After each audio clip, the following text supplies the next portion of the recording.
சீரியஸாக போகிற விஷயத்த கூட இவனெல்லாம் ஒரு ஆளா அப்படிங்கிற மாதிரி ஒதுக்கி விட்டு போகிற மாதிரி நீ சொன்னது உனக்கே வரட்டும்னாங்க. தமிழ்லேயும் அது மாதிரி நிறைய ஆட்கள் பார்த்துருக்கோம் இல்லையா? இந்த கட்சி ஆரம்பிச்ச புதுசில் இந்த டிஎம்கே கொண்டு இது சொல்லுவாங்க.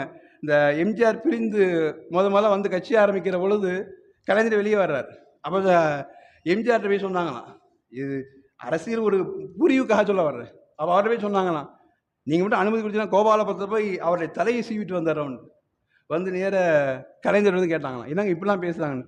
உடுப்பான் அவன் தலை சீவ மறந்துருப்பான், அவன் தலை சீவரை வந்து பேசியிருப்பான்னு. ஒரு சீரியஸான விஷயம், தலையை கொய்திட்டு வர பற்றி பேசுகிறான்.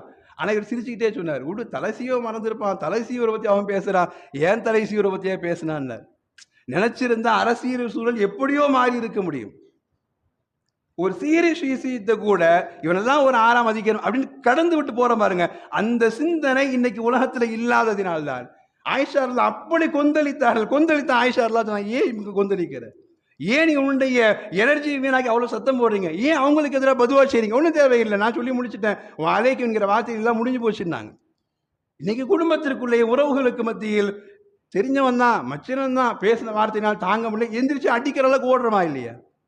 நீ எல்லாம் என்கிட்ட பேசுறதுக்கு பெரிய ஆளா அப்படின்னு நினைச்சு ஒதுங்கிட்டு போயிட்டோம்னா அந்த இடத்தில் அந்த விஷயங்கள் நடந்தது அடையாளமே தெரியாது.